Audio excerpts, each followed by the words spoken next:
Polio reappears in Nigeria, triggering massive response.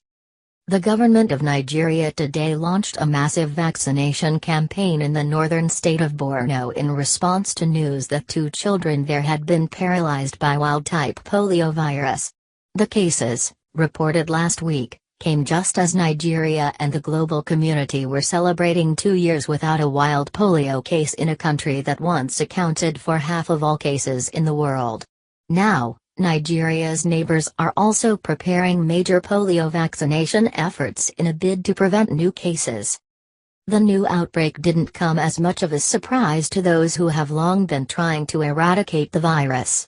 Much of Borno is under control of the ruthless terrorist group Boko Haram. Vaccinators have been unable to reach hundreds of thousands of children, and the insurgency has disrupted surveillance for the virus, which appears to have been circulating undetected for years. This is what keeps people in polio eradication up at night, the worry that polio virus could be lurking in the insecure parts of Borno and Somalia, says Steve Kachi, the point person for polio eradication at the U.S. Centers for Disease Control and Prevention, CDC, in Atlanta. Kachi also mentions another factor: complacency. With Nigeria off the list of endemic countries, only Afghanistan and Pakistan remain. Eradication leaders have been optimistic they would stop transmission worldwide in 2016, bringing them tantalizingly close to the end of the 28-year $14 billion eradication effort. But there were signs that, after its hard-won success, the government of Nigeria was letting down its guard. It is not surprising that attention would slip after 2 years without a case, says Michelle Zafran, the new director of polio eradication at World Health Organization, WHO, headquarters in Geneva, Switzerland. You lose political commitment very quickly when a disease appears to have disappeared, Kachi agrees.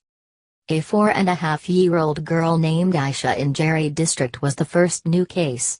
In May, her extended family had escaped from Boko Haram-controlled territory and trekked 2 days to the Muna camp for internally displaced persons in Jeri, according to Zafran.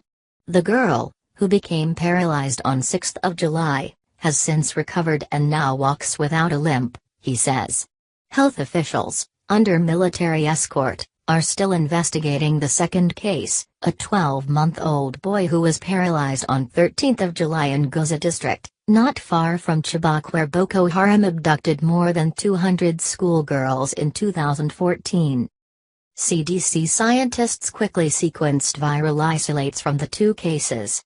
Both viruses are closely related to one last seen in Borno in 2011, suggesting that polio has been circulating undetected there for 5 years.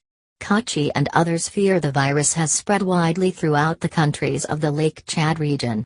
The borders are all insecure, he says. Because of the 2-year respite, many of the government experts who led the battle to wipe out the virus in Nigeria have moved on. New people will have to come to grips with the problem, says Mohammed Pate, the former Minister of State for Health who headed the country's polio effort and is now an adjunct professor at Duke University in Durham, North Carolina. The Presidential Task Force on Polio Eradication Pate used to chair hasn't convened in at least a year. Although the central government has budgeted money for polio eradication this year, officials have not yet released it, and interest among some local government officials is waning. Pate worries that people will attribute the outbreak to insecurity alone and might miss the significance of this as a wake-up call to be more diligent when there are no cases.